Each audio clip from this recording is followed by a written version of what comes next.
Hey everyone, welcome back to Corporate Decoder, the place where we unpack the real stories behind the corporate jargon. Today we're diving into a report from Graphjet Technology, a company that has been trying to navigate some choppy waters. Trust me, this story has more twists than a pretzel. First off, this is a Form 8K filing with the US Securities and Exchange Commission, or SEC. Think of it as a public announcement for really important company stuff that isn't part of their regular financial reports. And what is the big news here?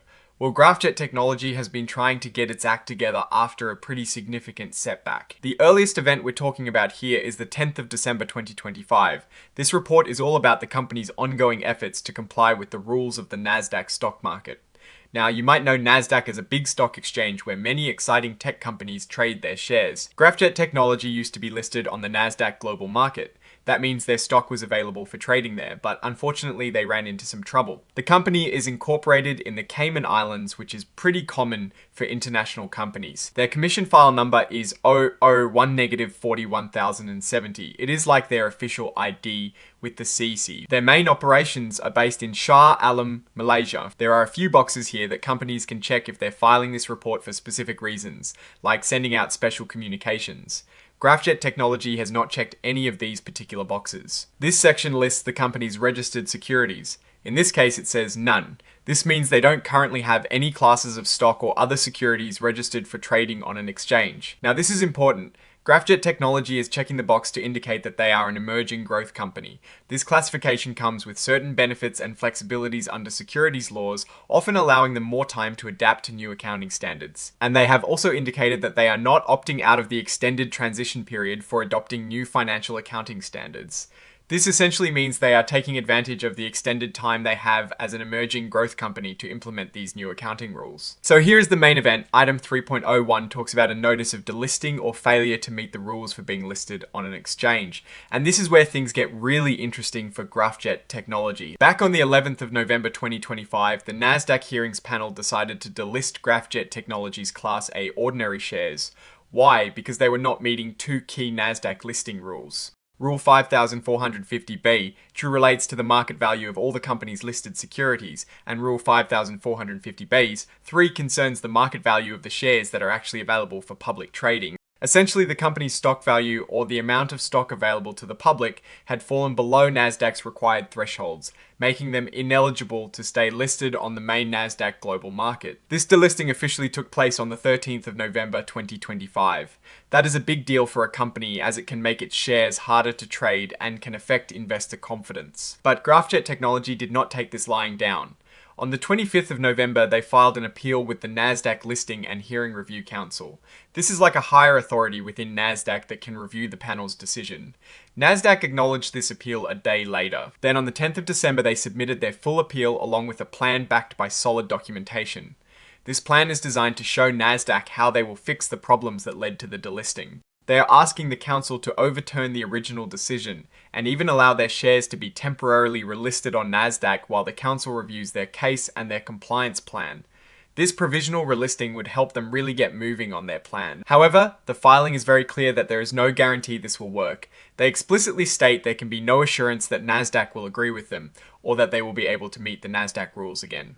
This is a crucial point, so investors should be aware of the uncertainty. So what happened after they were delisted from Nasdaq? Their Class A ordinary shares are now trading on an over-the-counter market or OTC market. You might see them under the ticker symbol GTIF. OTC markets are generally less regulated and can have lower trading volumes than major exchanges, making them a less ideal place for a company to be listed. Now let's move on to item 8.01, which covers other events. This section often contains information that is important, but doesn't fit neatly into the other categories. On the 17th of November 2025, Graphjet Technology filed its official proxy statement for its annual general meeting of shareholders, or AGM. This meeting is scheduled for the 19th of December 2025.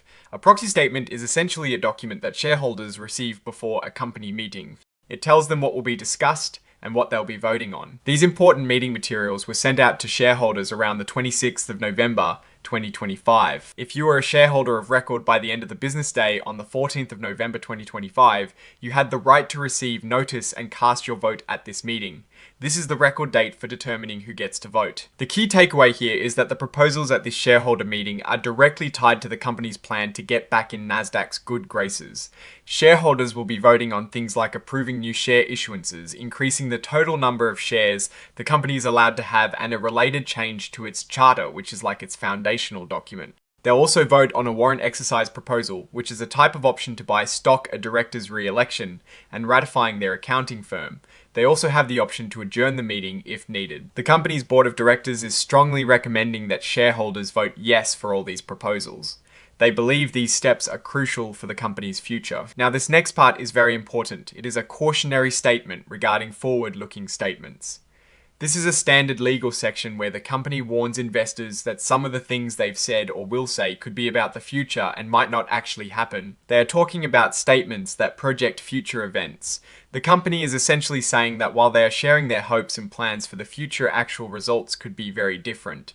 Words like believe, project, expect, and anticipate are clues that a statement might be forward-looking. They list a whole bunch of risks that could make their future plans go sideways. This includes changes in their market competition, evolving technology, and regulatory shifts.